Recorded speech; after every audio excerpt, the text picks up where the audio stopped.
The message of Imam Hussain is universal. Imam Hussain came to save mankind. This documentary tries to see how people of different religions are affected and inspired by the message and sacrifice of Imam Hussain in Karbala.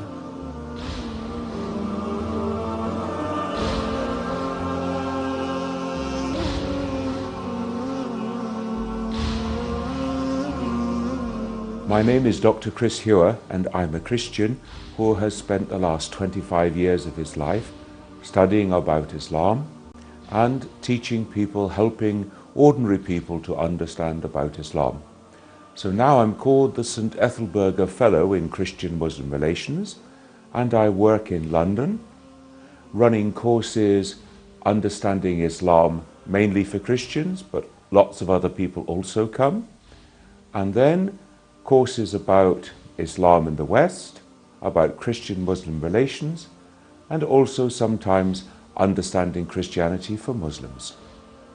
My name is Julian Bond. I'm director of the National Christian Muslim Forum, which was launched in 2006 and exists to bring Christians and Muslims together for better understanding and better relationships, to look at what we can do together practically for the benefit of Christians, Muslims and the whole of society. I'm a Methodist, and this is the church that I attend. In my work I engage with Christians of different denominations and Muslims of different denominations, Sunnis, Shias, Deobandis, Brahvis. I'm the Senior Minister of Edgware and District Reform Synagogue, which we're in now. And this is the Reform community in the Edgware area. About 2,000 families are members here, and the synagogue has three functions. It's a place of worship, it's a place of study, and it's also a place of community where we can meet for social and charitable purposes and form a community that helps us become a bigger something which is beyond just a family, but is a bigger family. Imam Hussain is the grandson of Prophet Muhammad. He is the Imam in the line of the Shias, and therefore he is a person of the highest spirituality amongst humankind. He is coming from a tradition of nobility, not only nobility in the outer world, but nobility also of heart and of spirit. And so therefore he is someone who is worthy of study, who is worthy of consideration as a role model by all human beings. I think the key thing about him is that he's a member of the household of the Prophet. He is the son of Ali and Fatima, the daughter of Muhammad. And he was a great teacher, a wonderful leader who inspired great loyalty, and a man of absolute integrity and courage, who faced up against cruelty, against tyranny. And I think one of the messages I take, and again this is through my contacts with friends in the Islamic Center who I know sort of live with him, he's part of their daily life in a way, that he was the martyr of martyrs. He was somebody who is really a symbol of what sacrifice can mean and what it means to give up one's life for the sake of something greater. He exemplifies great human qualities. You can see in him some of the things that make human beings truly noble. He was killed, martyred, by one of the early caliphs, who seems not to have respected the household of the Prophet. And raises some difficult issues about the relationship between faith and politics and power. And these are still live issues today, even in this country. How do we balance the political with the religious? And Hussein stands out because he wouldn't yield to the political power. He wouldn't acknowledge the ruler, the caliph, because he thought that he was not a good Muslim and that he wasn't establishing Islam in the caliphate. People of the community of Muhammad are killing in a vile way the very grandson of the Prophet himself. And so his nobility comes because of his grandfather. His nobility comes also because of the events of his life, the way that he withdraws into a pure life by keeping away from the messy business of the Umayyad grab for power. He withdraws into a pure life, seeking to avoid conflict by going to Mecca. And so it reminds us that we also live in a world in which there is impurity, there is a way of life that is not a godly way of life by the part of many people. And our duty then is to withdraw from that and not be sucked into it. And Hussein sets a very important example here too. The fact that he is revered, he is venerated amongst the Shia Imams as the one who is the example of suffering for the sake of others, suffering that sets an example, a role model, but also the pure and sinless one who suffers. This is, I think, a very important part of the importance of Hussein.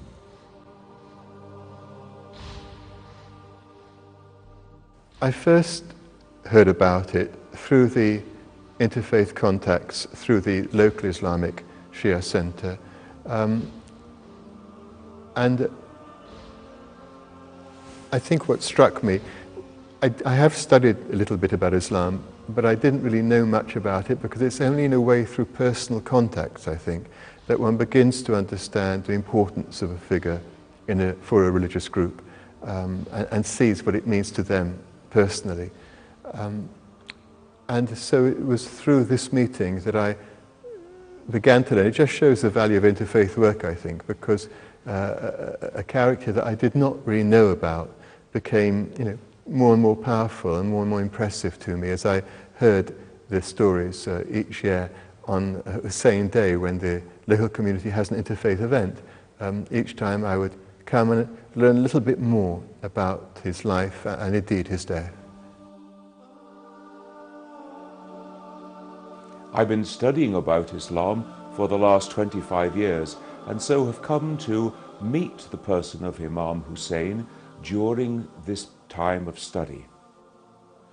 During a number of these years, I've worked especially with Shia Muslims, teaching in the Al-Mahdi Institute in Birmingham and working with Shia colleagues trying to help people understand better about Islam.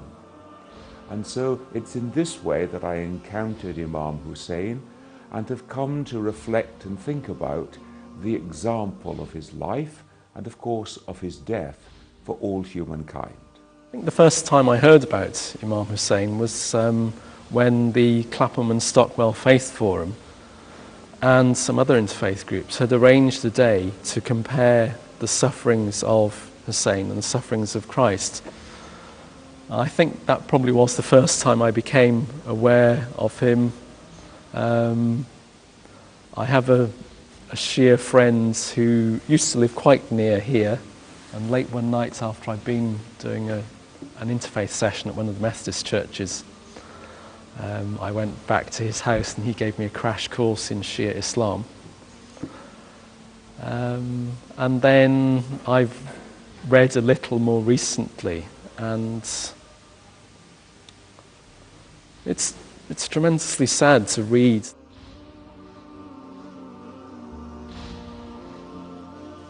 The most important thing about Imam Hussain for me is that he exemplifies a life dedicated to justice and to truth. He will not give in to the forces of injustice. He will not opt for a quiet life if that means that injustice shall flourish in the land. And so he is dedicated to justice, to truth, and is willing to follow that dedication to the end. I was really moved. Partly, I mean, my favourite bit in the story, and again, I really don't know, what is history, what is legend, how it is developed. But there's a moment when he meets the leader, or a leader of his enemies, when he meets her, and the army against him is thirsty and needs water, and he has had the foresight to load up with water, and he shares that water.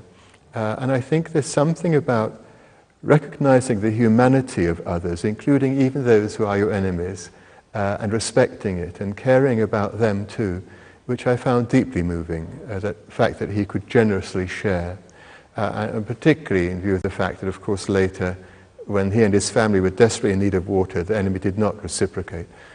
But this was, I think, part of the gesture that really spoke to me, how one can rise above one's own group or particular self-interest and really work for humanity. His message was basically one of peace, sort of re-establishing the message that Muhammad came with, rejecting the evil and commending the good, and looking after the less privileged and the oppressed in society. We see that he is challenged. Will you accept the rule of someone who is unworthy to rule? Will you accept the rule of a tyrant?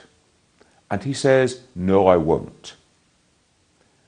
We remember, first of all, the saying of Prophet Muhammad that the greatest jihad is to speak the word of truth into the face of a tyrant.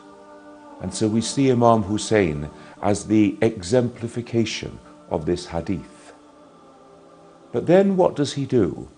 He doesn't seek conflict. He seeks rather to withdraw from the field. I will not advantage, I will not allow anyone to think that I support this tyrannical rule, but I seek to withdraw myself, to preserve my higher dignity and the dignity of my community. And so he withdraws, and he's on his way to Kufar when the tragedy of Karbala occurs. That didn't mean he gave in to evil. He would not pledge himself to support it. He had his limits. But first and foremost, he did look for a peaceful approach. And indeed, I think he would have, given the chance, he would have avoided the war. He would have found a way to live in peace separately, and I think that would have been his preference, I think. But when he had no choice, he would not give in to evil. He did stand up against oppression and tyranny. But again, this looking for the peaceful approach first. And my understanding is that at his death, he nevertheless forgave his enemies. And again, that act of compassion, that act of generosity is part of what he means to me. It resonates with me, the message of faith standing up to unjust power. So it resonates with the trial of Jesus before Pontius Pilate, where he says, I have authority to put you to death. And Jesus says to him, well, where did you get that authority? And the difficult relationship that faith and politics and power have with each other. And very often in this society, all kinds of societies, we're very interested in politics and power and status. And Hussain and Jesus tell us, well, none of those things really matter. The things that are simple, which respect others, which are kind to others, which build up society, which take note of those who are oppressed and marginalised and discriminated against. And we look at our structures and they don't seem to care for those people. I think he also tells us to be wary of power and to challenge it. So some of the non-conformist traditions of Christianity, like Methodism and the Baptists, have a strong strand of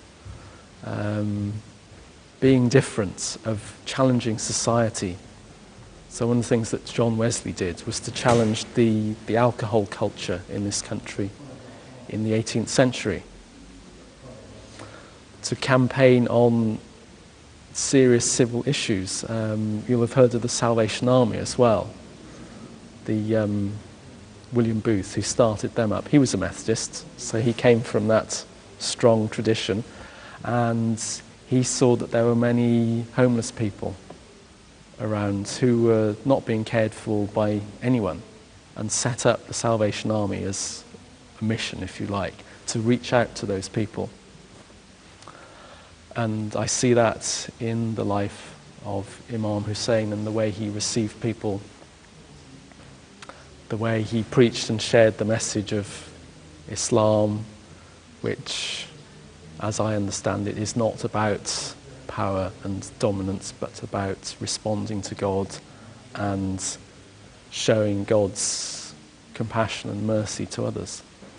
There is always a tendency for every human being to turn a blind eye, to give in to things that we know are wrong within society. Instead of standing up for truth, we just walk away. Also, instead of being prepared to say, I keep myself above this sort of petty bickering, this backbiting that goes on, we tend to join in and to demean ourselves, to lower ourselves to the level of others. And I see in Hussein's example here the spirit that sometimes it is wiser to keep oneself out of this low-level bickering that goes on between different groups. But nevertheless, the cause of truth must always be preserved.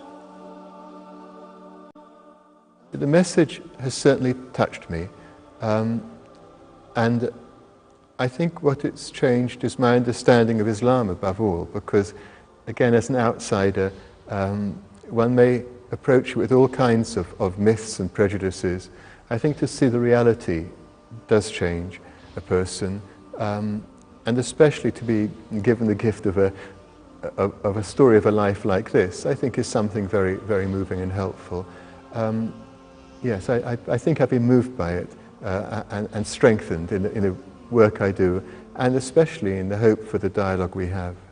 For me, an important thing about Hussain is that he knows what is going to happen, and he carries on nevertheless. He knows that this is going to have a tragic end. And so this is an example to all of us. In the face of an inevitable end that we cannot change, there is a higher virtue.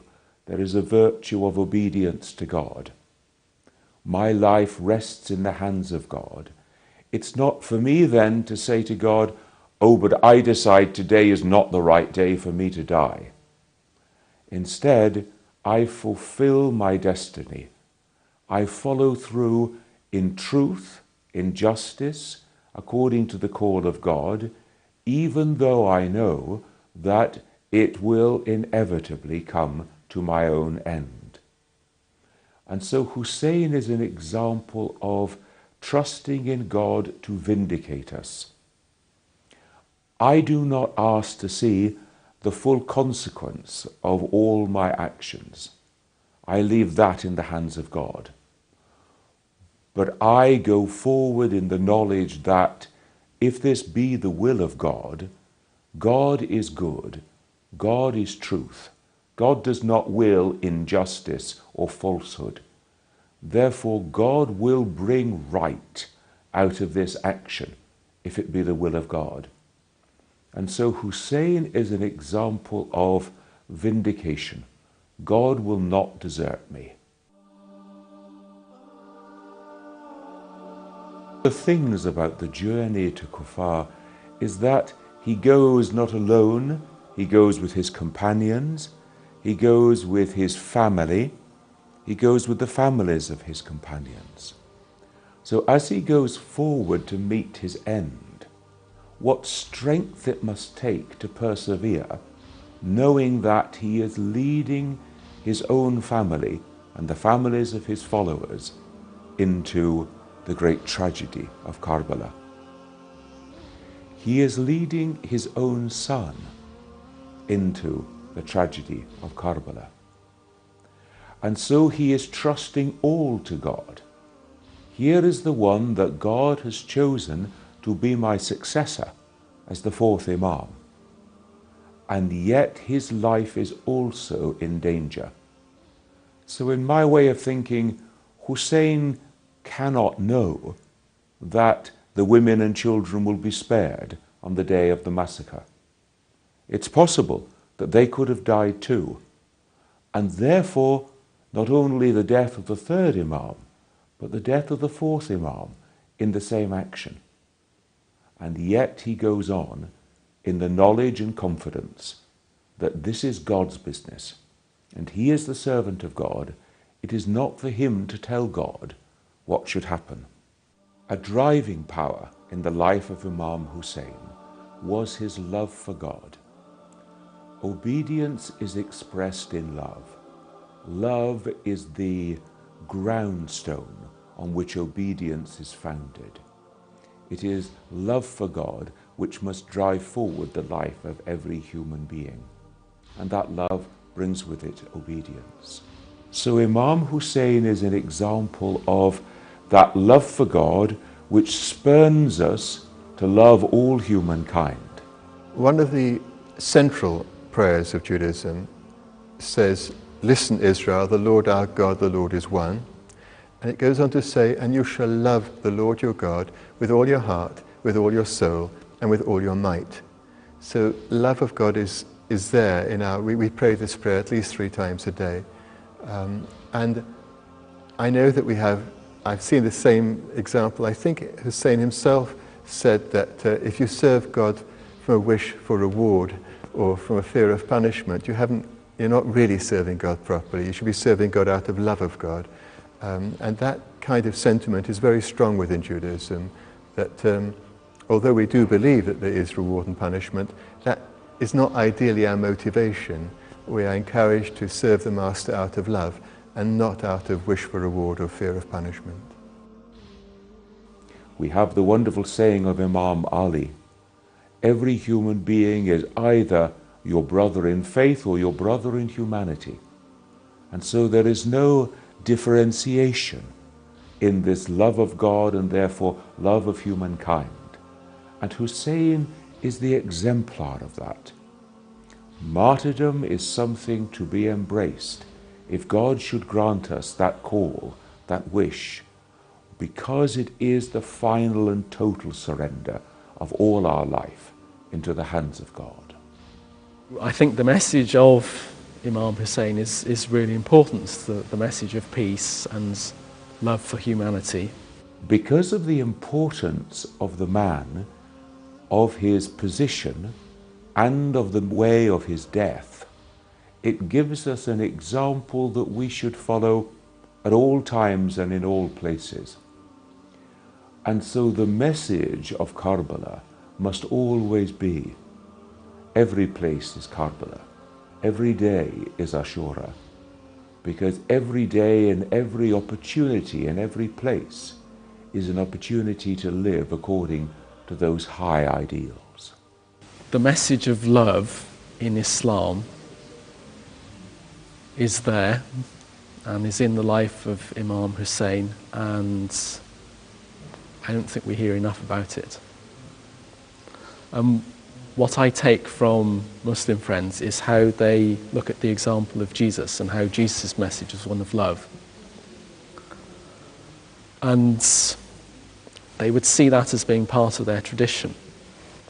So I think we need to spend more time as Christians and Muslims focusing on how the centrality of love for God and God's love in our traditions. One of the things I read was that the mercy that God has given to human beings is 1% of God's total mercy, and that God has saved the other 99% for the day of judgment.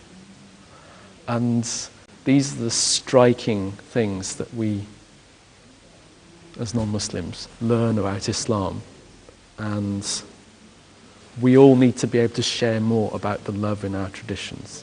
Imam Hussain and Jesus Christ give us good examples of how we can do that.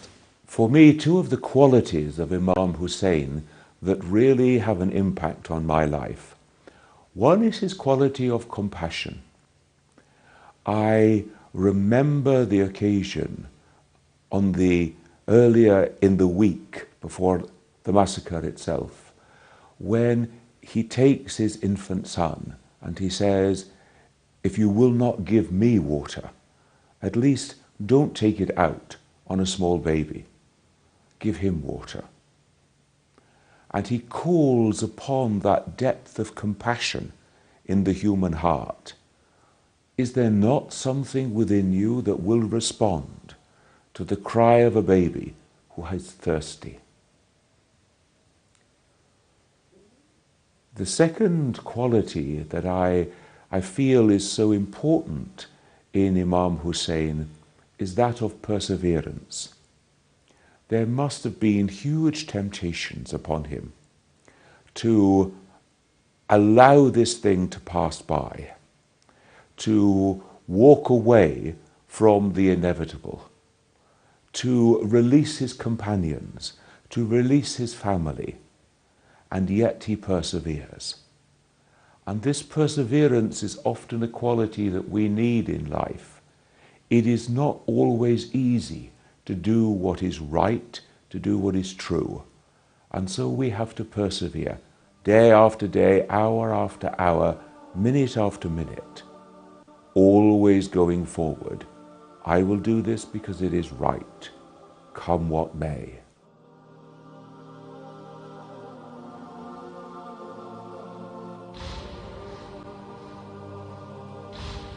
Because he was himself not guilty of these offences, of these things that were said of him.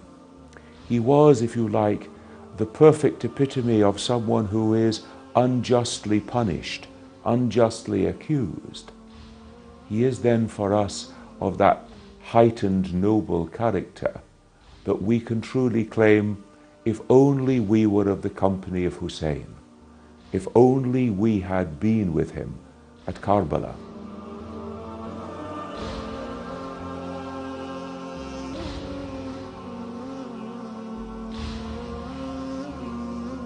For me, this is a very powerful example. And one of the things that we must do is to think, how do we bring people who are not Muslims? How do we bring Muslims who are not Shia into a deeper understanding of the remembrance of Ashura, not as spectators, but so that they may enter too into that spirit of remembrance, so that they too may drink deeply of the hidden message, the hidden teaching of this day.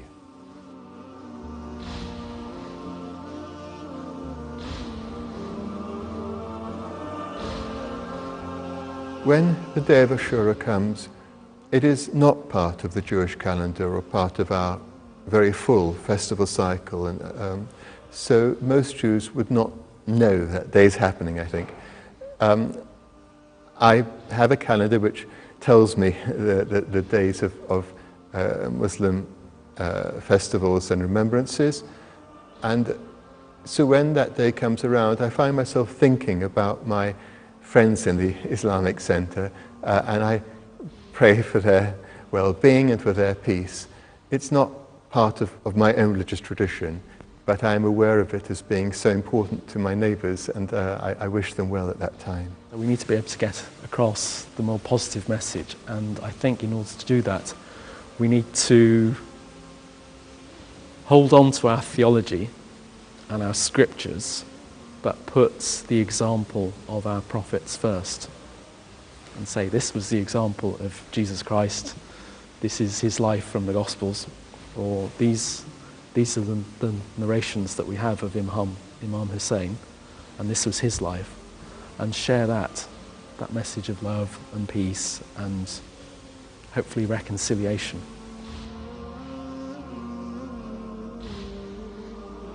So here we are, centuries after the death of Imam Hussain. We still talk about it. It is still a role model for us today. Something that appeared like a day of failure becomes a great testimony to a life of love, a life of service, a life of martyrdom. What greater love can I have for God than to give into God's hands the most precious gift that I have, and that is my life.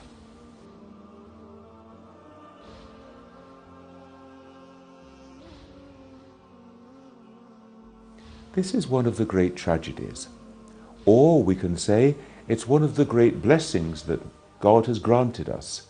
In a country like Britain, there are now hundreds of thousands of Shia Muslim living here amongst the people of Britain. They can be a witness, a role model, so that they can speak the message of Hussein by their lives, by the way that they interact in this society. So we need, first of all, to teach the story and to teach the meaning of Karbala, but more importantly, perhaps, we need to see that lived out in the life of the followers of Hussein. So this becomes a great living model, a parable in our midst.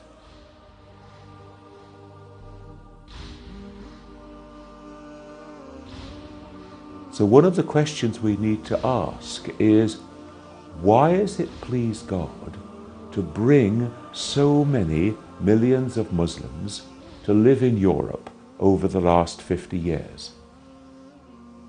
This is a huge change for us in Europe.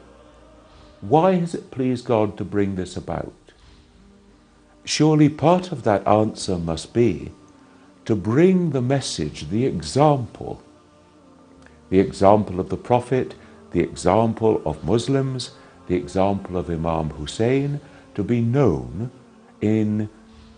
amongst the people of Europe, amongst the Christians of Europe, so that we can reflect on another person called to a life of exemplary virtue, and thus learn from the message of Hussein in our own lives and in our own time.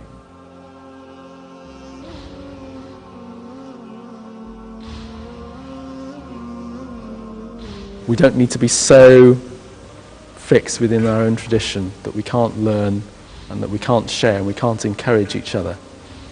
So seeing the love that Shias have for Imam Hussain and that Muslims generally have for the Prophet, then that is a good encouragement and incentive. And the example of Jesus in the Gospels, who showed love to anyone that was open to it, whatever their background, and with very simple words. So one of the good examples in the Gospels, there was a tax collector who was short. He climbed a tree to see Jesus, and Jesus said, well, come down, I'm coming to your house for tea. And that was how he showed love, and that man's life was transformed. My teacher told me when I was training that I should make my religion into my home, but not into my prison. And he meant by that I should be willing to welcome people in and also willing to go out and visit other people in their religious home. And of course, if you're in a prison, you can't have guests whenever you want, and you can't leave whenever you want. And I think that is helpful, that I think everyone's religion can really be their home, where they can welcome others and not be afraid to go and visit others. And so in visiting mosques and Islamic centres, I've come to learn about people and stories that otherwise I would never have learnt about. And for most Jews, they perhaps haven't had that opportunity, and I'd like to think that part of what we're doing in our time is increasing possibilities for people to see a synagogue, and for Jews to see a mosque and a Muslim community in action. I'd encourage all your viewers and Christians and Muslims to read each other's stories, to read each other's scriptures, to learn about each other's key figures and prophets, and do it in the spirit of love. It's really important to focus on the prophets, the figures, and engage with them as people rather than books of theology and verses of scripture. And it would be great to get people to know and understand more about the Prophet Muhammad and his family, and that is a big challenge for Christians.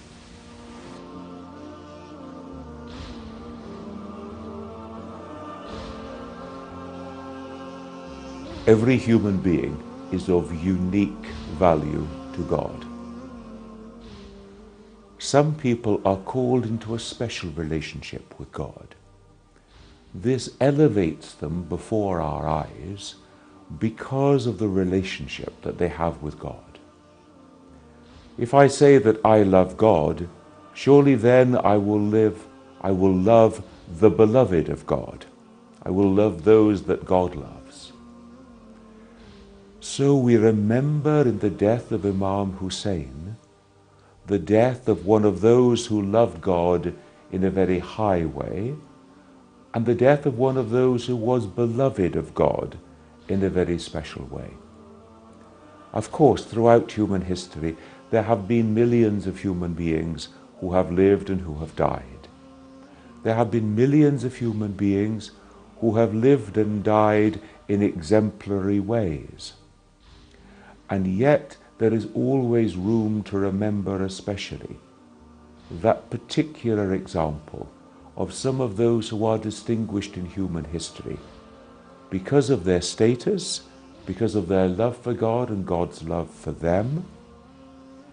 God often sends people amongst us as a timeless example. So Imam Hussain is not someone who dies 1400 years ago, but someone whose life and death becomes a timeless example that we can enter into now by remembering the events of Ashura.